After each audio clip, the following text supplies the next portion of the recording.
Sarah Martinez had seen it all during her 12 years of night shifts, but the unconscious man brought in at 3:47 a.m. would change her life forever.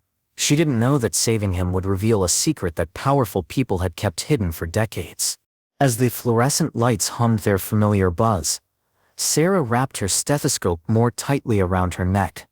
At St. Mary's Hospital, 3:47 a.m. was usually quiet. The kind of quiet experienced by nurses like her who were both grateful and anxious. Grateful for these rare moments of peace, anxious because they knew they wouldn't last. At this hour, the hospital corridors were empty and cold, with only a few staff members waiting for emergencies. Seattle's April rain pounded the windows, drowning out the sounds of the city.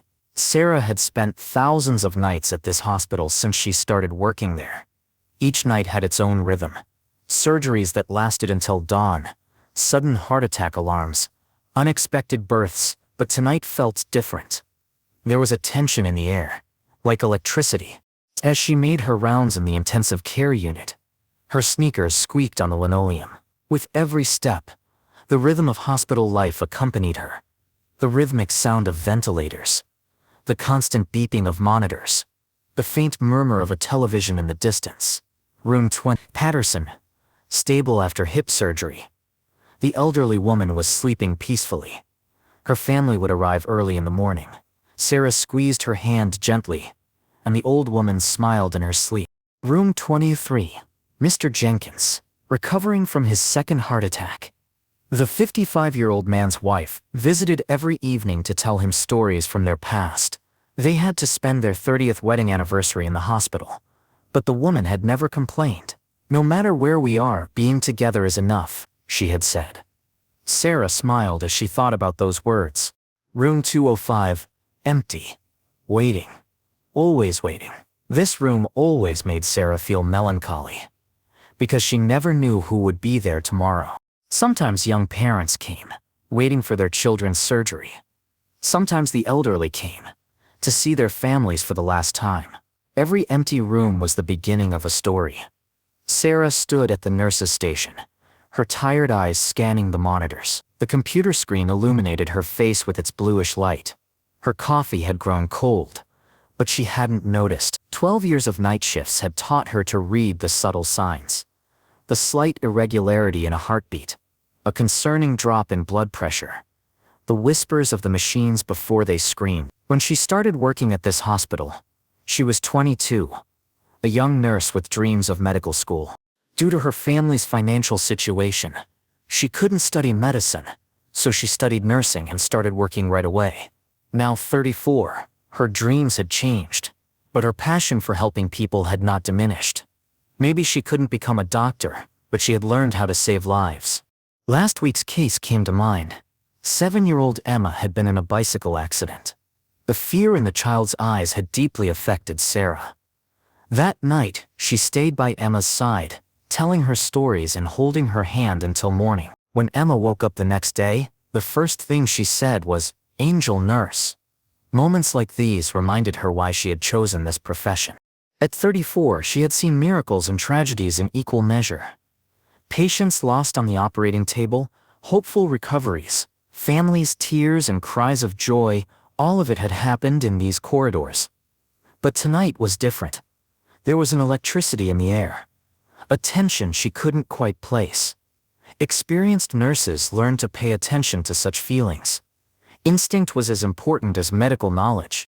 As she took a sip of her coffee, she heard the sound of rain beginning outside.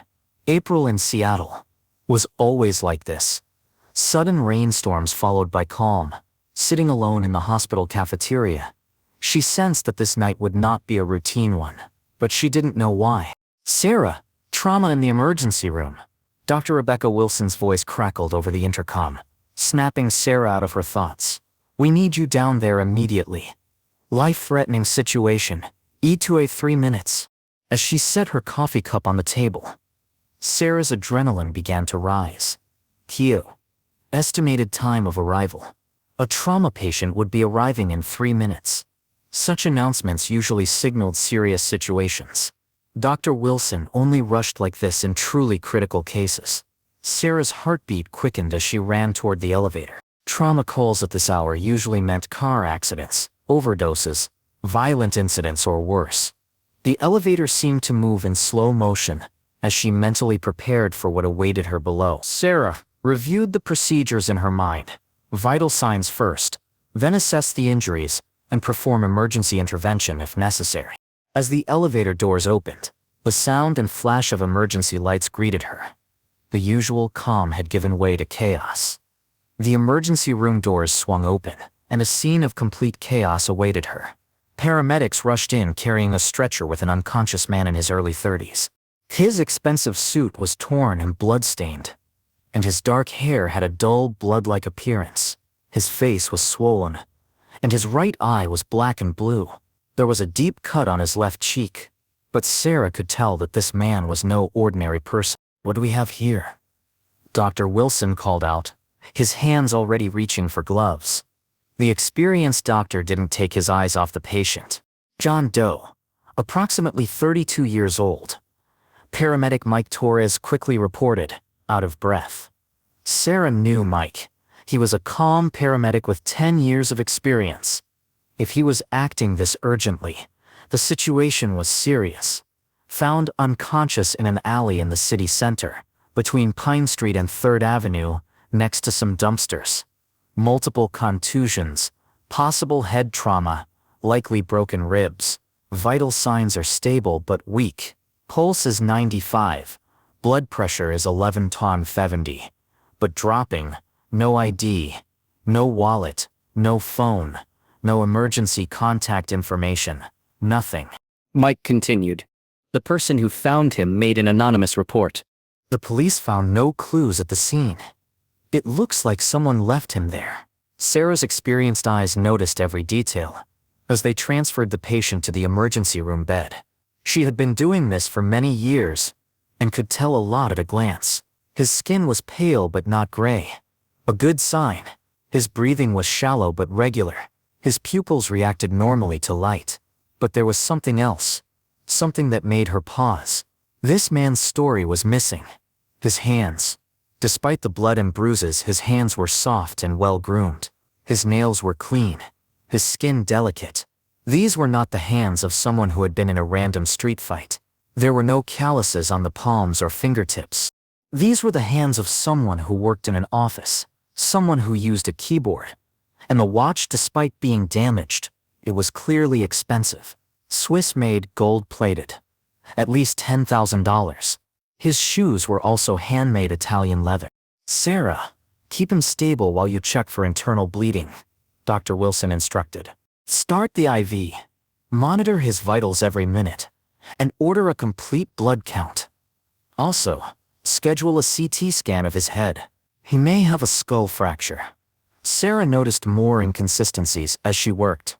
The man's wounds. They seemed selective. Bruises in specific places, as if someone had been very careful about where they hit him. The wounds on his face looked more like cosmetic damage. The serious blows were on his chest and abdomen, under his shirt. This wasn't a random attack. It was professional work. But what bothered her most was his face. Despite being unconscious and beaten, there was something familiar about him. The structure of his nose, the line of his jaw, even the expression on his wounded face. He couldn't remember where he had seen it before, but he had seen that face somewhere. "Doctor," he said quietly as he adjusted the serum, drawing his attention to a particular detail. "Look at this."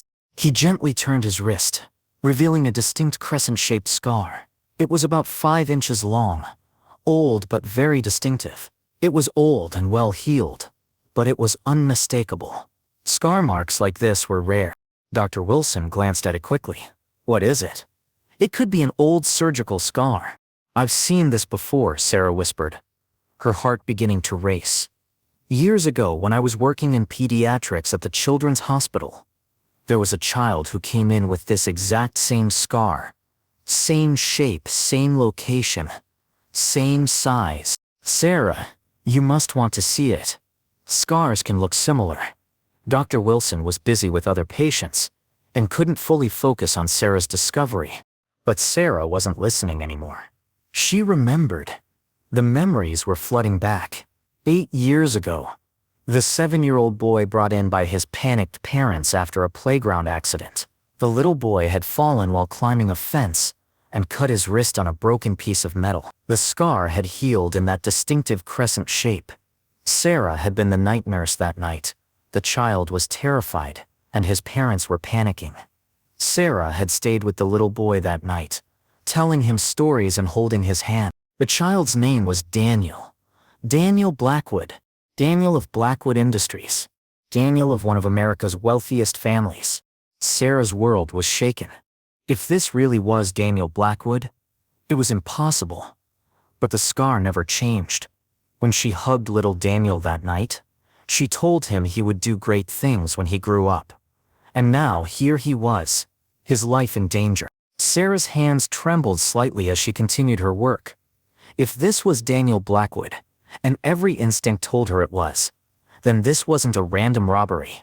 The Blackwood family was worth billions of dollars, with interests in every industry from technology to real estate, healthcare to energy. They were the kind of family you saw on magazine covers and news programs. At the top of Forbes lists, influential in political circles. But they were also the kind of family with enemies. Big money, big power, big enemies. Blood pressure dropping, Sarah announced, pushing aside her racing thoughts and focusing on her patient. It's down to 160, and continuing to drop. Dr. Wilson rushed in, checking the monitors. He's going into shock. There may be internal bleeding. We need to get him into surgery immediately. Prepare Aura 3. As Sarah prepared Daniel for surgery, she made a decision that would change everything. She quietly took her phone out of her pocket and snapped a photo of the crescent-shaped scar. If she was right about who this man was, someone needed to know he was here. But who should she call? The police? Blackwood Industries? But as she helped carry him toward the operating room, she saw 2 men in dark suits enter the emergency room. They weren't police. She could tell by the way they moved, scanning the room with calculating eyes. They were like characters in a CIA movie. Professional, cold, dangerous. One of them approached the reception desk. The receptionist was Jennifer, a young university student working the night shift. The girl tensed up in front of the men. We're looking for John Doe, brought in about an hour ago. Unconscious male, early 30s. Sarah felt her blood run cold. How did they know he was here? There was no ID on the patient, nothing to identify him. The ambulance call had come in as an anonymous tip to 911. Of course someone was watching. Dr. Wilson was so focused on preparing for surgery that he didn't notice the men, but Sarah couldn't shake the feeling that they weren't there to help. Their body language, their glances, the way they spoke, these weren't family members who had come to assist. She made another sudden decision. Take him to operating room 3, she whispered to the surgical team. I'll handle the paperwork and distract anyone who asks questions. As Daniel disappeared behind the operating room doors, Sarah approached the registration desk where the waiting men stood. Her heart was racing, but her face remained professional. Can I help you? She asked, her voice calm despite her pounding heart. The tall man smiled, but the smile didn't reach his eyes. His icy blue eyes had a calculating look. The reason we're here. I'm sorry, Sarah interrupted, using HIPAA rules as a shield, but we can only share patient information with immediate family members. May I ask for your ID? The 2 men exchanged glances. The eye contact was brief, but meaningful. The shorter one stepped forward. We're with private security. Our client is concerned about this man's safety. Which client? Sarah's heart raced even faster. The patient's identity is unknown. How do you know him? The tall man took a step closer, no longer smiling. Nurse Martinez. He knew her name, which made her even more anxious. This is making our job difficult. We just want to know the patient's condition. In that moment, Sarah realized a terrifying truth. These men hadn't come to protect Daniel. They had come to find him. And they knew his identity, because they were probably the ones who attacked him, or worked for the attackers. I'm afraid I can't help you, Sarah said, taking a step back. Patient information. Sarah. Dr. Wilson's voice came over the intercom, saving her. Operating room 3. Immediately. Emergency. The men in dark suits followed her, but they hesitated when hospital security approached. The tall African-American security guard, Marcus, watched them closely. Sarah didn't waste any time and ran toward the operating room. But she knew now. Whoever had beaten Daniel Blackwood would come back to finish him off. And the only person who could stop them was her. Standing at the operating room door, trying to catch her breath, her phone vibrated. A message from an unknown number. You know who the patient is? Tell his family. Time is running out. We can't stop them for long. Don't trust anyone. DB. Sarah's hands trembled. DB. Daniel Blackwood? She had only started trying to save a patient's life tonight. Now both her life and Daniel's were in danger. And she hadn't even learned the truth yet. The next morning, even though her shift had ended, Sarah couldn't leave the hospital. Daniel Blackwood's surgery had been successful, but he was still in critical condition. Dr. Wilson had told her to go home, but Sarah couldn't rest easy. She hadn't slept all night, thinking about Daniel's identity and that mysterious message. As the morning light filtered through the hospital windows, Seattle's humid air fogged the glass. Sarah sat in the hospital cafeteria, drinking her third cup of coffee. She had dark circles under her eyes, and her hands were trembling slightly, but her mind was clear. The men in dark suits had been prowling around the hospital all night. According to security guard Marcus, the men had driven around the hospital in a car, waited in the parking lot, and left when the morning shift arrived. But Sarah knew they would return. The mysterious message kept echoing in her mind. You know who the patient is. Tell his family. She picked up her phone and checked on Daniel's condition. The surgery had been successful. The internal bleeding had been stopped, and 2 broken ribs had been set, but he was still unconscious. According to Dr. Wilson, he might experience memory loss when he woke up. She sipped her coffee in the hospital cafeteria and looked over Daniel's file. He was still listed as John Doe in the official records, but Sarah now knew the truth. She picked up her phone and searched for Blackwood Industries. Daniel's photo was on the company's website. Vice President, Director of Philanthropy. Even without the scars, the facial features were the same. The company's main number wouldn't get her to the right person. There were probably secretaries and security barriers. She tried social media instead. Daniel Blackwood's LinkedIn profile had a professional photo. A suit-clad, smiling, trustworthy-looking businessman. His last posts were from 2 days ago. A charity event. Company meeting photos, environmental projects. The normal life of a normal businessman. But then something caught his attention. Among the projects listed on Daniel's LinkedIn profile was Blackwood Medical Initiative. This was a program providing free healthcare services in impoverished neighborhoods. And St. Mary's Hospital, where Sarah worked, was one of the program's partners. When she researched the program further, she discovered surprising information.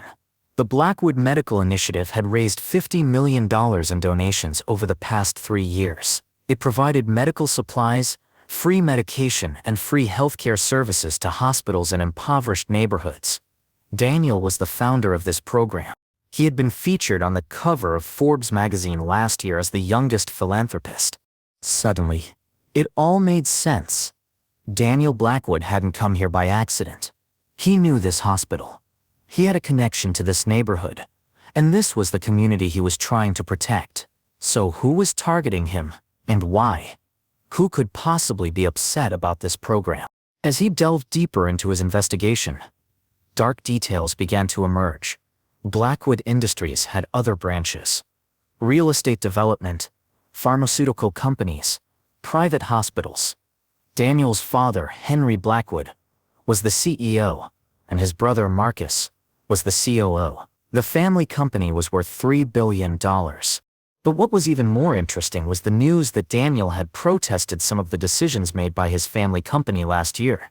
He had opposed the gentrification of poor neighborhoods in real estate development projects. It was said that there were conflicts within the family. Sarah? She jumped at the voice behind her. Dr. Wilson was standing next to her with a worried expression. The doctor also looked tired. He had undergone surgery that night. Your shift is over. Why are you still here? You should go home and rest. Dr. Wilson, Sarah said in a low voice, making sure no one was around. I need to tell you something about our patient. They moved to a quiet corner and sat down at the back table in the cafeteria. What Sarah told Dr. Wilson shocked him. Daniel's identity, the similarity of the scar, the suspicious men, the message he received that night. Everything. Sarah, if this is true, Dr. Wilson paused, taking off his glasses and cleaning them. This is very serious. Why aren't we calling the police? Because I'm afraid these men might be police, Sarah whispered. Or people more powerful than the police. The Blackwood family is worth billions. People at that level have connections everywhere. Dr. Wilson looked thoughtful. But keeping the patient's identity confidential isn't ethical. His family needs to know. What if the family already knows? Sarah showed him the message on her phone. Who sent this? Was it Daniel himself, or someone trying to save him? Just then, an urgent announcement came over the intercom. Dr. Wilson, to intensive care 3 immediately. The patient has woken up. They ran upstairs. Sarah's heart was racing. If Daniel had woken up, he might learn the truth. Nurses were rushing around in the hallway. The area outside Daniel's room was crowded. When they entered, they saw that Daniel's eyes were open, but his expression was confused. Where am I? Daniel whispered, his voice raspy. His throat was dry, his lips cracked. Sarah approached him and handed him a glass of water. You are in the hospital. You're safe. Can you tell me your name? Daniel's eyes scanned the room, the monitors, the medical equipment, then focused on Sarah. A look of recognition appeared in his eyes. You? You saved me, didn't you? His voice was filled with confusion. But I know you. From where? Sarah's heart raced. Do you remember me? Daniel closed his eyes, trying to gather his memories. When I was a child, you were at the hospital. They had stitched up my arm. He pointed to the crescent-shaped scar. You held my hand. You told me not to be afraid. You told me stories. The Little Prince. Tears filled Sarah's eyes. 8 years had passed. But Daniel remembered her. That little boy was now a man whose life was in danger. Daniel Blackwood, she whispered. You're Daniel Blackwood. Daniel's face hardened. You know? This is very dangerous. I don't want anything to happen to you. Daniel, Sarah whispered. Do you know who attacked you? Daniel's breathing quickened, and the monitors began to alarm. The company, some people at the company. I discovered something. The funds from the Blackwood Medical Initiative are going to the wrong places. They're stealing from people who need help. Dr. Wilson stepped forward. That's a very serious accusation. Do you have any proof? Daniel shook his head, finding it difficult to speak. There's a USB drive in my jacket pocket. Everything is on there. Bank records, emails, fake invoices, fake suppliers. Millions of dollars have been stolen. But they know that. They're trying to get rid of me to destroy the evidence. The door opened, and a janitor walked in. But Sarah noticed something odd about his movements. He was moving very slowly. His cleaning cart was filled with missing supplies. And most importantly, he was someone she hadn't seen before in the hospital. I'm sorry, the janitor said, his voice monotone. Wrong room. But as he left, he gave Daniel a long, meaningful look.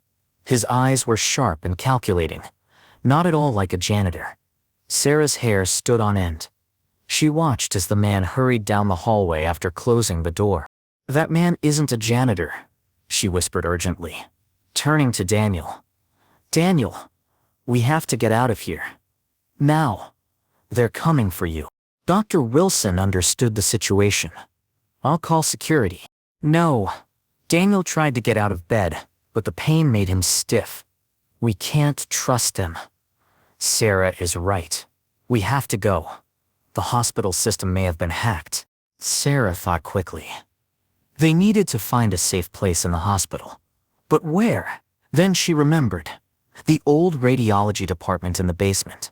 It hadn't been used in 3 years, and had an old locked door. Only long-term staff could access it. "I can take you there," Sarah said.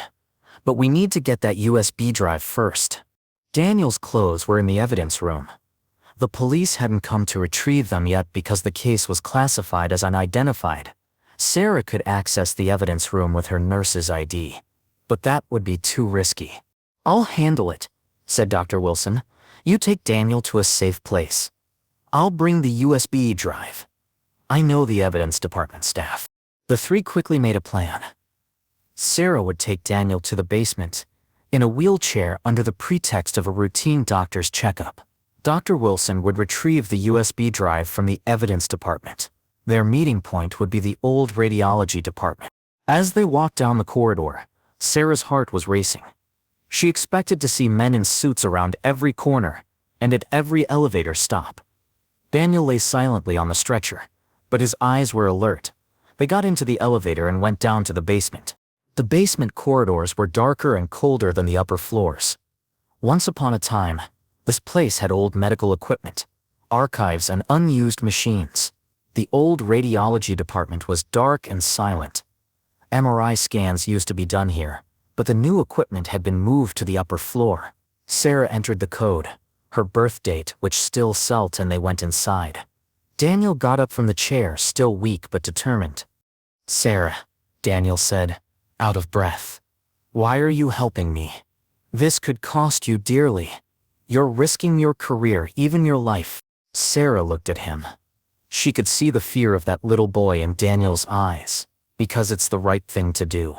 And because 8 years ago, I helped a scared little boy. That child is now trying to help innocent people. Helping you is not my duty. It's my choice." Daniel's eyes filled with tears. My family knows about this. My father, as CEO, turns a blind eye to these things. My brother Marcus runs the show. They're using Blackwood Medical Initiative's money to line their own pockets. I've been fighting this battle alone. How did you find out? I noticed discrepancies in the accounting reports. Donations meant for the charity weren't reaching real hospitals. Fake suppliers, fictitious invoices, imaginary hospitals. Millions of dollars were being stolen. The more I investigated, the more horrifying things I discovered. Like what? Daniel took a deep breath. The medications sent to poor patients were expired or counterfeit. Medical supplies were being sold on the black market instead of reaching real hospitals. They were collecting money under the guise of a free surgery program, but never performing the surgery. People were dying. Sarah, children were dying. You're not alone anymore, Sarah said. Just then, Dr. Wilson ran over, holding a small USB drive. I got it. But hospital security started questioning me. They suspect Daniel's identity. We don't have much time. Daniel took the USB drive and plugged it into Sarah's phone. The screen displayed dozens of documents, emails, and bank records. Sarah couldn't believe what she was reading. Millions of dollars collected in the name of the Blackwood Medical Initiative had been transferred to private accounts. Medical supplies intended for poor hospitals had been sold to luxury private clinics. The most shocking revelation was that St. Mary's Hospital had also been involved in the fraud. This is unbelievable, Dr. Wilson whispered. The hospital administration is aware of this. Chief of Staff, Dr. Richards, CFO, Sarah Martinez, they're all in on it. Sarah's world was shattered. She had trusted the institution she worked for, believing Daniel was safe here. But the hospital was also part of this dirty business. While the people she had worked with for years were becoming rich through unethical means, poor patients were unable to receive the treatment they needed. We need to get this to the media, Sarah said. But first, we need to get to a safe place. Daniel nodded. I have a friend, an investigative journalist. Lisa Chen. She works for the Seattle Times. She specializes in stories like this. Sarah Martinez, you didn't just save my life. You saved the lives of dozens of innocent people. But the door suddenly opened, and 2 security guards in uniform appeared. Behind them were men in dark suits. This time there were more of them. "Mr. Blackwood," said the tall man, no longer smiling. "This game is over. You won't get away this time." "No one move," said the tall man, reaching into his coat. The other men had surrounded the room. "Mr. Blackwood, if you give us the USB drive, no one will be hurt. It's a simple exchange." Sarah's heart was racing, but her mind was clear.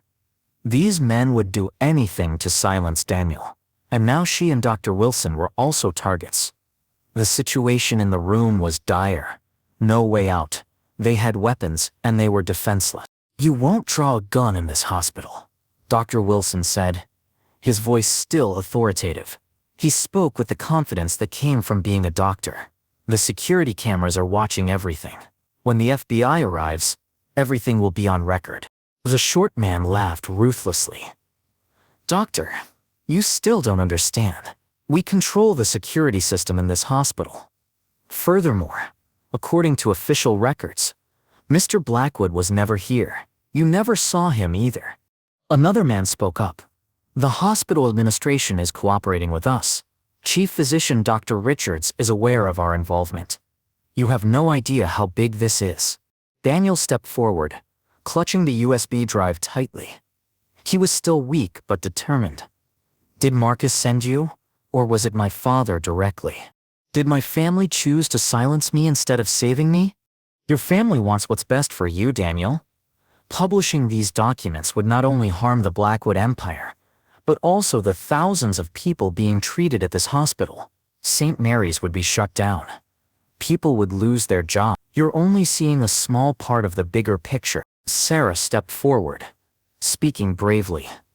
"And dozens of innocent people won't receive the treatment they need because the money keeps getting stolen. Children will die because they're given fake medicine." "Nurse Martinez," the tall man turned to Sarah, now with a threatening tone. "You are a brave woman, but this is not your fight. You don't understand the balance between the rich and the poor. The system works this way." "The only thing I understand," Sarah's voice hardened, years of pent-up anger coming to the surface, "is that no child should be too poor to receive treatment for their illness. The only thing I understand is that every dollar you steal costs a real patient their life. I see those children, you only see numbers." Daniel spoke, drawing strength from Sarah's courage. "I've already copied these documents. I sent them to my friend, journalist Lisa Chen. They'll be published at 6 p.m. Copies have also been sent to the FBI, the SEC, and the state attorney." The men's expressions changed. Signs of panic began to show. The tall man pulled out his phone and dialed quickly. "Boss? Yes, we have a big problem. There's a copy, and it's been leaked to the media. What should we do?" The voice on the phone could be heard even from this distance. It was very angry. "Take care of everything. Now. Leave no trace." Dr. Wilson understood the gravity of the situation upon hearing the conversation. He silently pressed the emergency button behind him. The hospital's emergency protocol was activated, and all sections were locked down. Alarm sounds began echoing through the corridors. "Very clever," said the short man, drawing his gun. "But this is only delaying the inevitable." But Daniel smiled. "No, that's exactly what we wanted." Sarah was confused. Daniel looked at her and explained, "Sarah, I sent you that message last night. I hacked into the hospital's security system. A friend of mine who's a cybersecurity expert helped me. I recorded everything. I know these men are here, that they're threatening us, and even what we're saying right now." The tall man's face turned red. "You little..." Also, Daniel continued, pulling a device from the table. "The FBI is listening to this conversation live. There's been a listening device in this room since 3:30 p.m., and right now there are FBI agents surrounding the hospital." At that moment, the sound of running footsteps echoed down the corridor. 5A. Hands up. The voices were getting closer. Loud footsteps, orders, radio transmissions, real FBI agents, real police officers, and the hospital security chief burst into the room. The door swung open, and a team of 10 entered. "FBI, drop your weapons. Get on the ground." The men in dark suits surrendered without resistance, realizing the situation had turned against them. A tall man whispered to Sarah as he looked at her. This isn't over. The Blackwood family is very powerful. But Sarah smiled. It's over for you. FBI lead agent Jennifer Murphy approached Sarah. Are you Sarah Martinez? Daniel Blackwood owes you a lot. This operation was made possible thanks to the information he provided. Daniel began talking to the FBI agents, explaining the documents on the USB drive. Sarah was so exhausted she was about to faint, but her work wasn't done yet. In the days that followed, everything happened very quickly. The FBI's operation made national news. Marcus Blackwood and Henry Blackwood were arrested. Half of the hospital administration resigned. Lisa Chen's article in the Seattle Times won a Pulitzer Prize. 2 months later, on a sunny Saturday morning, Sarah sat in her office as the new head of the patient rights department at St. Mary's Hospital, reading about Daniel in the newspaper. Blackwood Medical Initiative reestablished, this time truly for the benefit of patients. The past 2 months had been very intense. The FBI investigation, media attention, changes in hospital management, the implementation of new systems, everything had happened so quickly.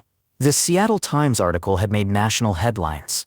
Daniel and Sarah had appeared on the cover of Time magazine under the headline Heroes of the Year. Daniel had sold all his shares in the family company and established his own independent charity. Marcus Blackwood had been sentenced to 15 years in prison. His father, Henry Blackwood, had resigned and was still under FBI investigation. Half of the hospital administration had changed. Most importantly, the patient rights system Sarah had proposed had been launched as a pilot program in 20 states. No patient would ever be denied treatment because of their financial situation again. There was a light knock at the door. Daniel entered, holding coffee and a bouquet of white flowers. He looked healthy now. His wounds had healed, but most importantly, the worry in his eyes was gone, replaced by hope. How are you feeling, Miss President Sarah? Sarah smiled. I still can't get used to it.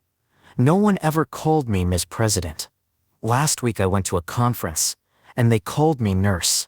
It's a good thing you were on duty that night, said Daniel, sitting down in a chair. If it had been another nurse, she wouldn't have recognized me. Maybe none of us would be in this room. Maybe, said Sarah. But I think everything happened as it should have.